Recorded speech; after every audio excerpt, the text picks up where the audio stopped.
This loads back up. Sorry. This is gonna be the tier guide.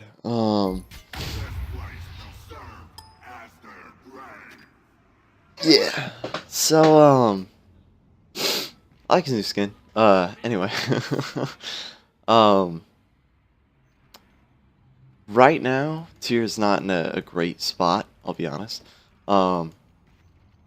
Yesterday I tried to record 2 of our scrims. I started lagging in the first one, so I just cut it there.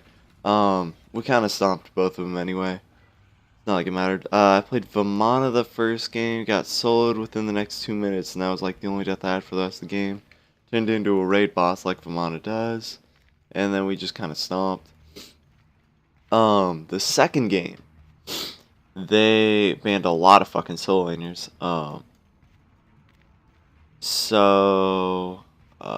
And then they picked Circuit. So what was left up was like Vamana, Hercules, Nike, a few other solo laners. Nike was probably the pick, to be honest. But it was against a Hercules. Or, well, who was it against? No, it was against Hercules. But I didn't know that yet. So, Hercules was still up, though. So, I'm confusing myself. It was Vamana, Hercules, Nike, and like a few other ones like Chalk were left up. But with Circuit in the jungle, I didn't really want to pick Hercules into a Circuit. So, I was like, get me tier. And most of my team was adamantly against it, but I play a lot of fucking tier, and I'm pretty experienced with this character. And we ended up stomping that. I think I went like 9-3 or something like that. Circuit tried to gank me really early and forgot that I was tier. I threw her into my tower and I killed her instantly. Like, tier is all about punishing bad positioning. He doesn't rely as much on his heal as Hercules does. And he's still very strong if you can make it through the early game. Right now, the early game is his biggest issue. And his mid game is extremely strong though, and his late game is still extremely strong. Hercules and Tyr are pretty similar characters, as the fact that they both have a very strong displacement tool. Driving Strike and Fearless both displace enemies rather well. I believe Driving Strike doing, yeah, slightly less in the end game.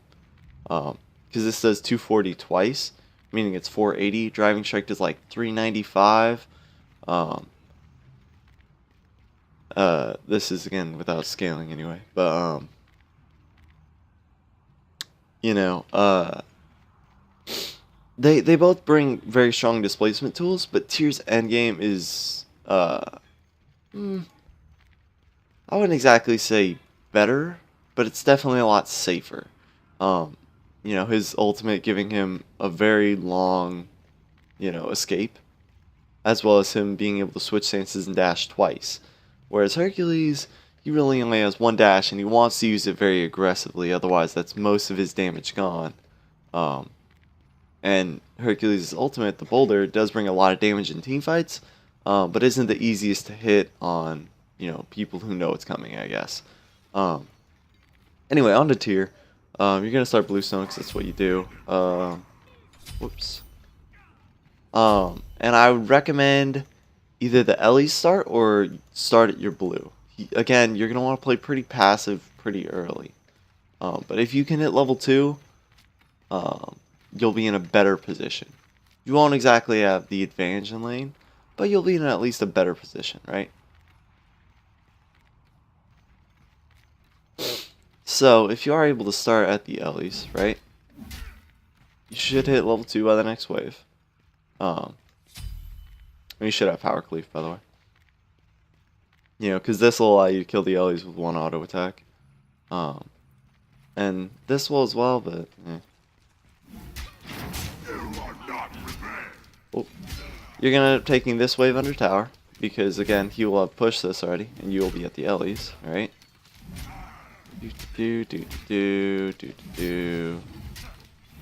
So you should be somewhere about here, right, when you make it to wave.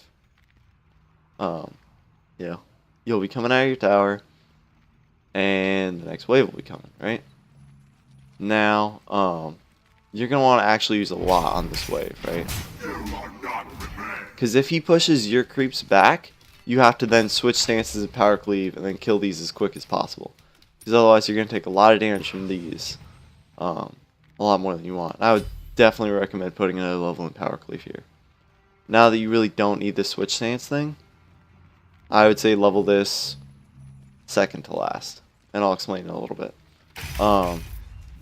And if you can hit him with that dash, the blue stone will proc, group up all these, then you can power cleave all the minions. And then, you know. Tier clear is actually really, really strong. You just have to keep in mind your mana, right? And again, this is why his early game is rather weak. Because he does require that mana buff pretty early on. You know, I would definitely recommend picking a strong jungler who does have, you know, lane pressure with this character.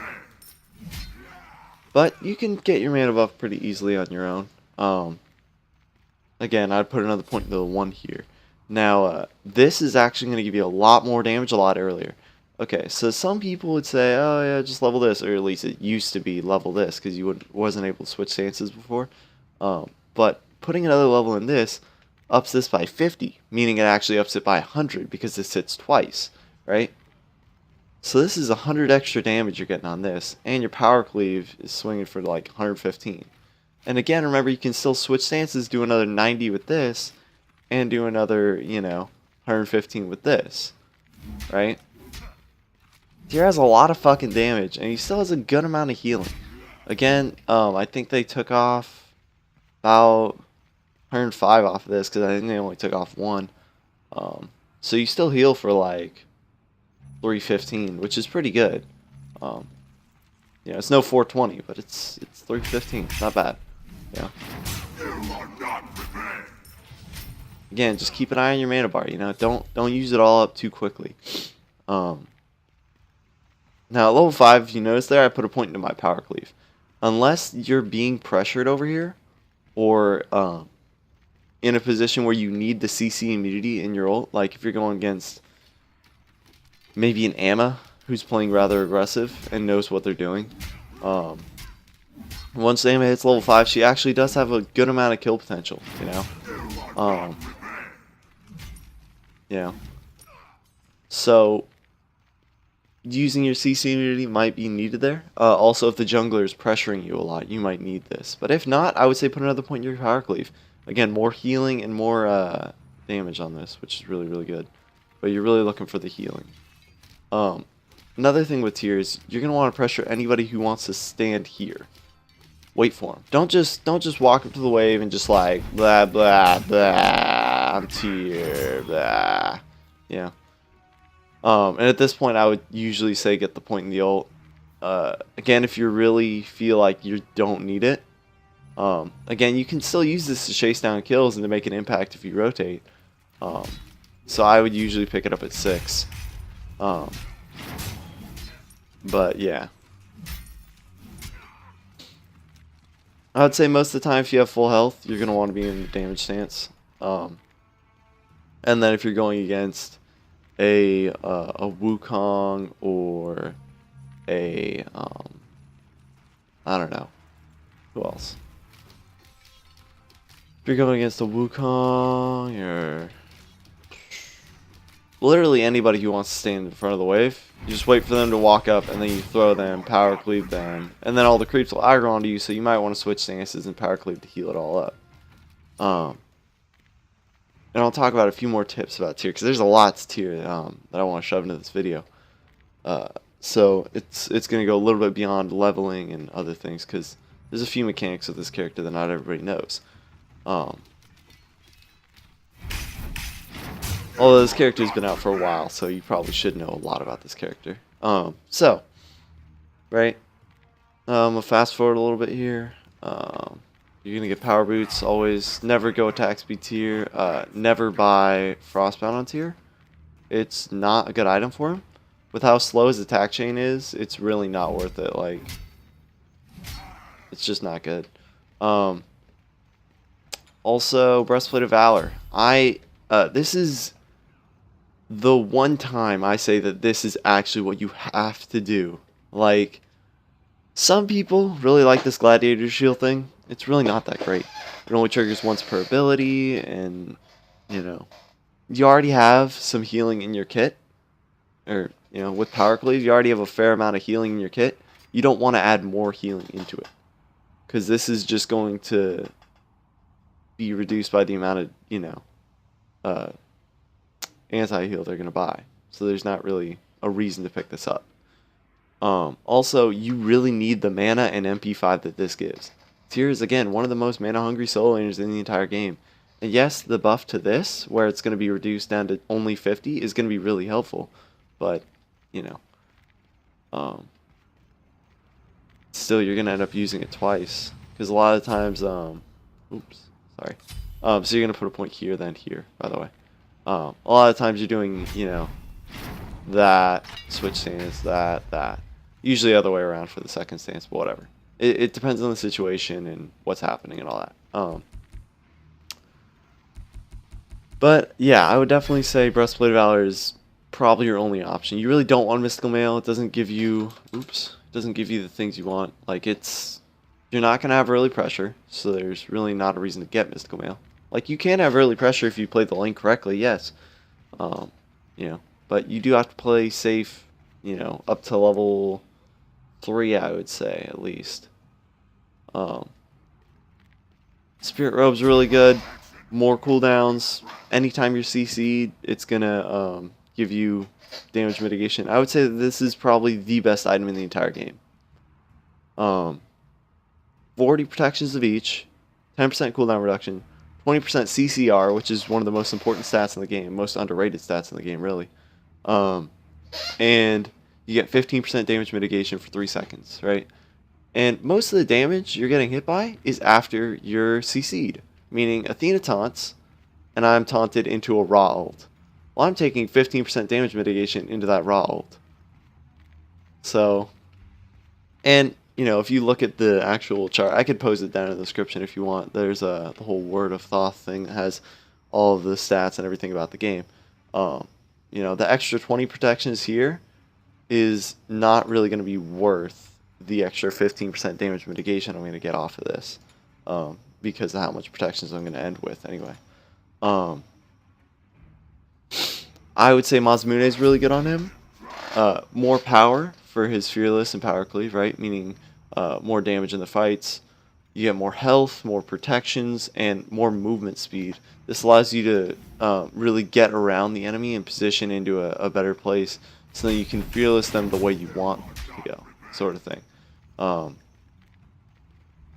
Midgardian's really good on him, considering the fact that you're not building items like Frostbound or Witchblade.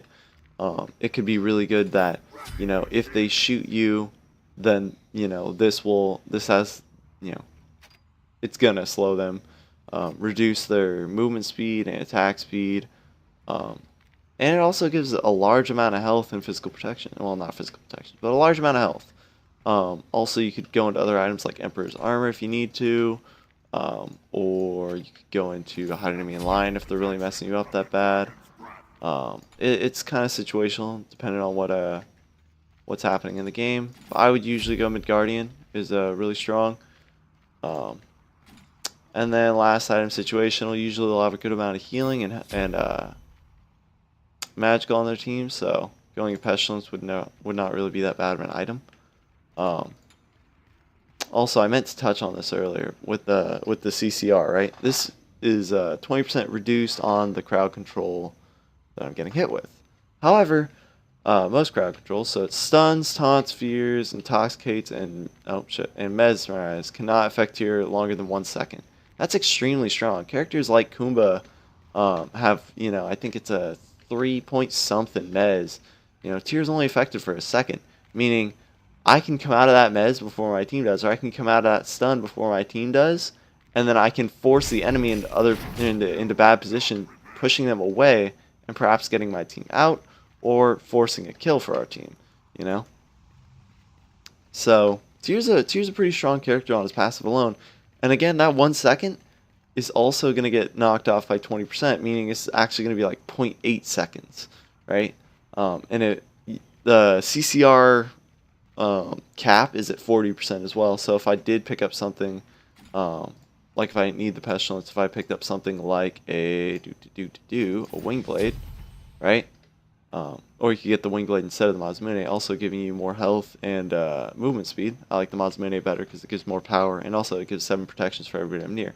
But if you picked up the wing blade, right, this will also give you another 20% CCR. So this is only going to be a 0.6 for a stun, right? Stun for only 0.6 seconds rather than 2 point whatever, right? That's pretty crazy. However, most cases I would say this build works rather well. I would say, oops, don't get that.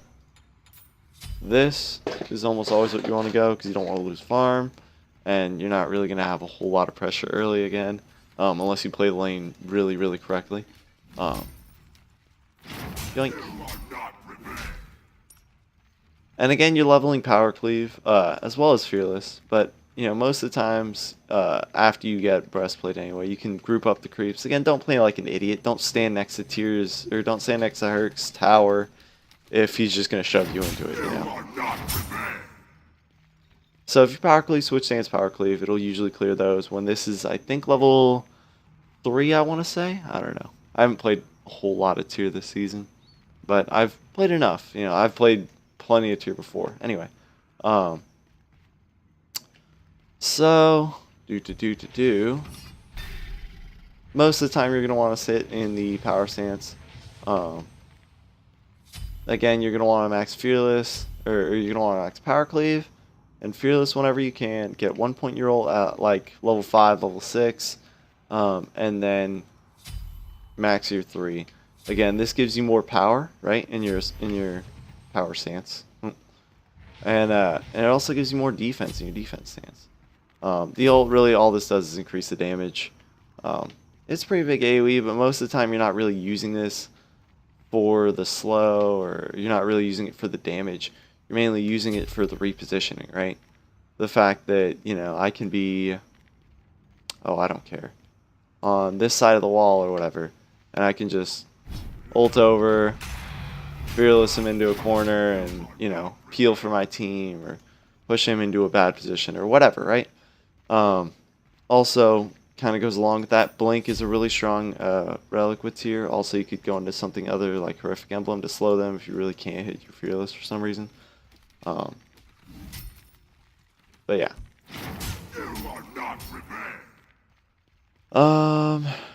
So again, this is like 50 protections, and this is why I say upgrade this third, because rather than putting more points into this, because yeah, 450 damage is a good bit, but again, you're really using this for the repositioning. Yes, it does reduce the cooldown, but you know, that's why you have CDR. You know, another 50 protections when you're in defense stance. 251 and 215, that's a lot. Granted, I'm, you know, not even level 20 yet here. Level 20. You know, 267, 255, and I still end up with a good bit of health. And this is why I go into a Midgardian Mail, because the 350 health that I'm getting.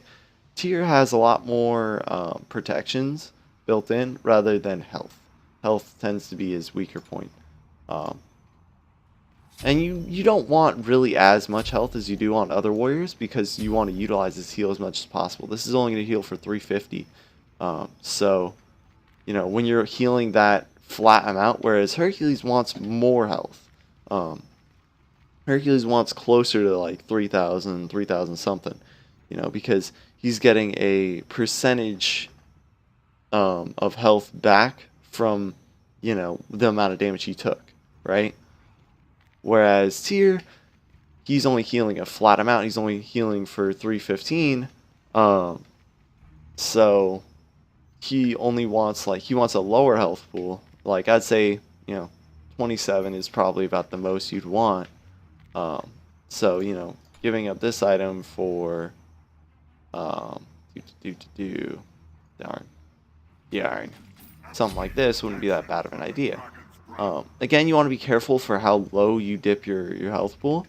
And again, this is going to get close to maxing my physical protections, which isn't great, because although maxing your protections is, you know, not bad, it's kind of diminishing returns sort of thing.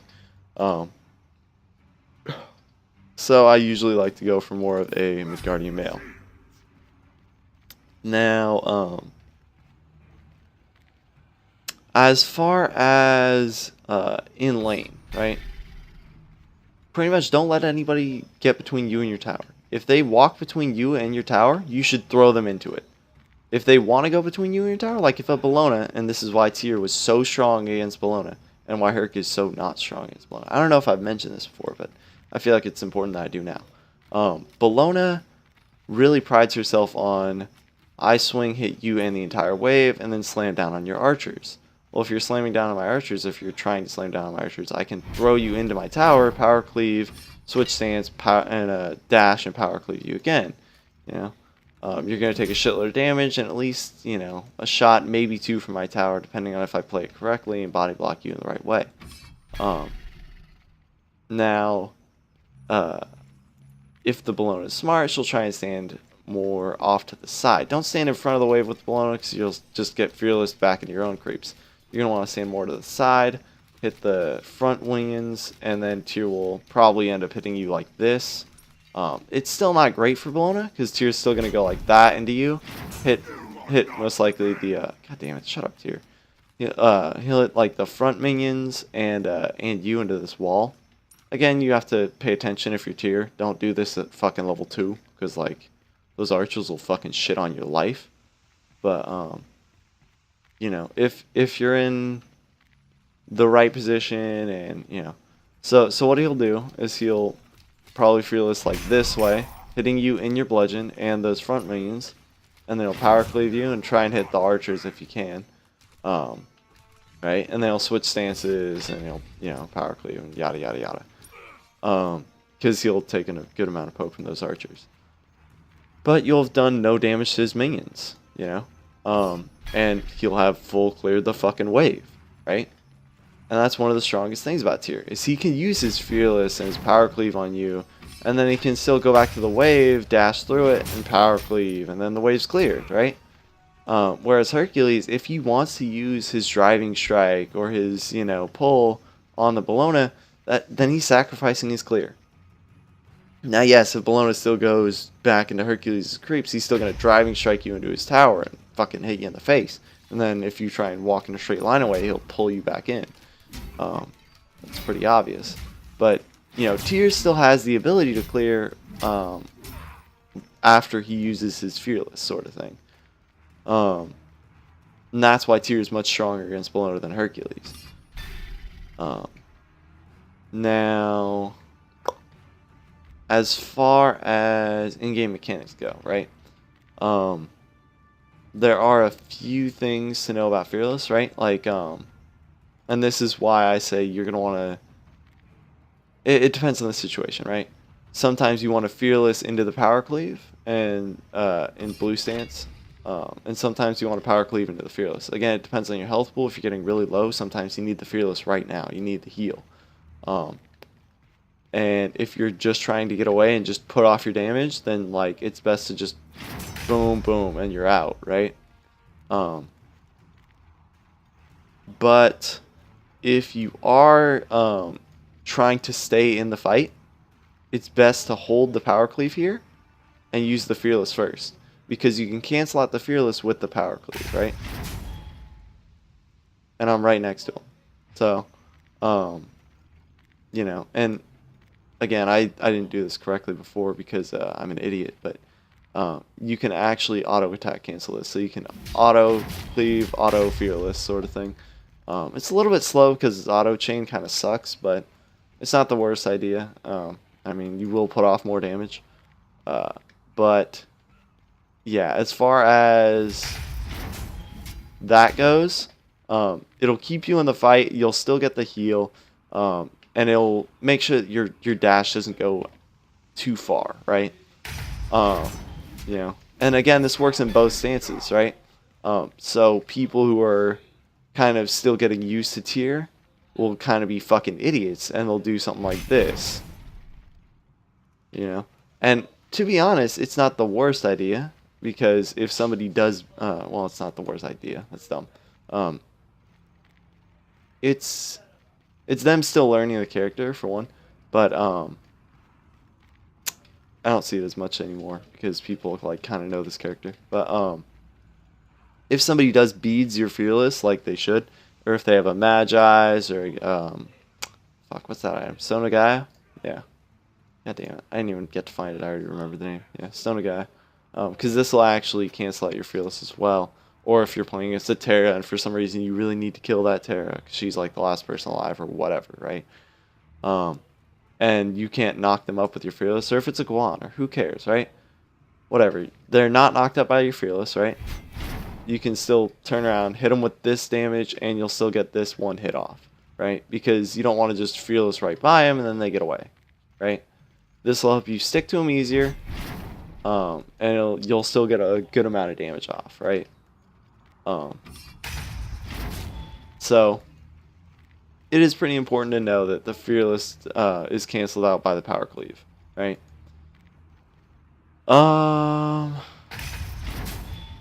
Other things, right? When you power cleave, kind of matters when you're in this stance, right? I don't know if I've demonstrated this properly yet, but if you fearless somebody and immediately power cleave, it knocked him about to over here, right? Now I'm gonna wait for my power cleave to get back. So now if I fearless him again, and I immediately power cleave, it's, you know, knocking him about here, right? So if you wait a little while, wait maybe a half second, it'll knock him slightly further. He'll get like over here. I waited too long because I wanted to demonstrate whatever. It knocks him slightly further, CCs him for slightly longer, and you know, see if you notice he got knocked over like here. It CCs him for like half a second longer. But another kind of weird interaction is if you keep moving forward, it'll kind of just bump them up in the air rather than bumping them away like it should. Like that.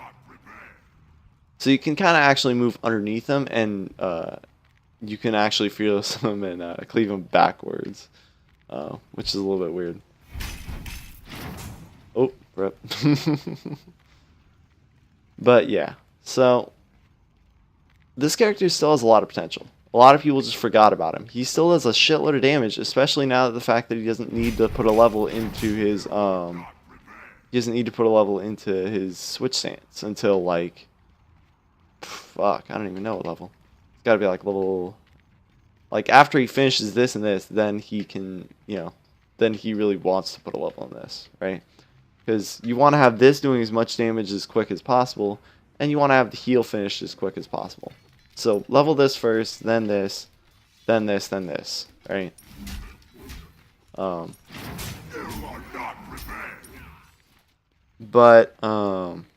And a lot of people say, and I did end up playing against Hercules that game. A lot of people say that Hercules is great against tier. It's not as true as you might think. Yes, Hercules can cancel out the fearless, but Hercules also likes to stand right here and pull the minions to him and then push them this way, or push them whichever way into the enemy, right? With tier, if he's just going to stand there and use his pull, I can fearless him straight back into his own minions. And that's exactly what happened that game. And if you're sitting right next to tier with Hercules, and you know he starts his fearless first and you get caught up in it, you can't driving strike him out of it. The only way that driving strike beats fearless, which it does, is if I'm already in the middle of my driving strike. So Hercules would have to stand maybe back here by this archer, right? And then I would start my fearless, and he would driving strike me back into my creeps, right? Which, yes, would fuck up my clear, but it would also fuck up his, because he wouldn't be able to driving strike me back to my archers. Meaning his archers would still be alive, but so would mine. Again, it's not a great matchup for tier, but it's not a great matchup for Hercules either. So, you know, when you catch Hercules and you're Fearless, and then Hercules flips out because he fucking gets shit on by a tier, and everyone keeps saying that Hercules wins this matchup, then yeah, they're I don't know. I guess he feels bad. Feels bad, Eric. Now Hercules can win this matchup if he plays it correctly. Again, I'm trying to think. I think that's about it as far as tier goes. You know, you really tier doesn't have the best initiation without a blink. This is a very long move. Like, it takes a long time. Like, I have to do this. It takes a while to channel this ability, right? And you know, yes, it does reposition you and slow the entire enemy team, or the entirety of everybody that gets caught in this circle, which is pretty big, right? It's not the best to initiate with. It's kind of like Combat Sleep, right? If you see Combat Sleep in, you know he's gonna ult, right? If he leaps into the entire enemy team, he's gonna ult you. So if you see a tier leap in, you know he's gonna go for this Fearless, right? He's gonna look for, you know, the squishies or whoever he can pull to the front and, you know, throw them into his team, right? And with, you know, the amount of defense tier just naturally gets, and when he switches into stance, you know, he's going to do a shitload of damage in this stance because he has an extra 50 power, right? An extra 100 if you get Mazamune. But, you know, this is going to swing really fucking hard, and then he's going to switch stances and, like, dash the fuck out, right? Which actually I should have power cleaved there first if I was going to do it. But, you know, that's why a lot of people tend to get Blink on tier, because you can, you know, blink in behind somebody and Fearless them towards your team and yada yada yada. Another important thing I almost forgot. Again, tier is all about punishing people's bad positioning. You know, again, if they're standing between you and your tower, you just Fearless them into it. If you're actually getting pushed out by a Bellona and or a Osiris, and you know he's, you know, following you back to your tower, and he's right on your ass here, you can just backstep him and throw him into your tower. I've done it like 1,000 fucking times. A lot of people, they don't watch their fucking positioning. They don't watch their footwork, you know?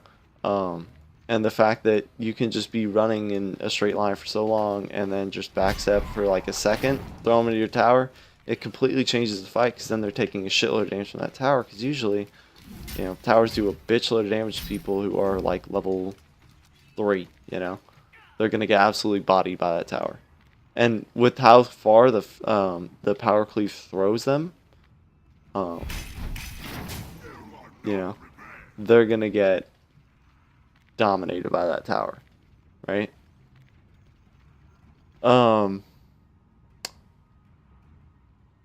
Let's say that's about it. Really, just play it a little bit safer in the early game with tier. Make sure you get your blue buff whenever you can, and you're honestly a really strong pick still. Still has a lot of damage mid to late. Still has a lot of gank potential again in mid. He can really rotate Fearless the mid laner out of the tower if you need to. You know, he has a lot of ability to make things happen. You know. A lot of times when I'm rotating, I'm like, can I force something here, you know? And at the very least with tier, you can force a beads just by rotating, you know? Just by showing up in lane and Fearlessing him into a wall, you know? Again, one of the strongest things that Herc brought, or not the strongest, but one of the stronger things that Herc brought in this snowball meta is the ability to gank mid, right? You know, at level 1, he can path around the harpies, walk up on the enemy mid or jungle, and throw them into the your mid and jungle. And then tier has the exact same ability, right? Again, this does 80 plus, you know, however much scaling you have, right? So it's not going to swing quite as hard as Fearless. I think Fearless does like 95 at level 1, whereas this does 80 again, because it's 40 twice. But yeah, this character is still extremely strong. You know, one of the more comfort picks for me anyway, because I've been playing him for a long fucking time. But yeah, I hope you guys enjoyed the video, and I will see you guys later.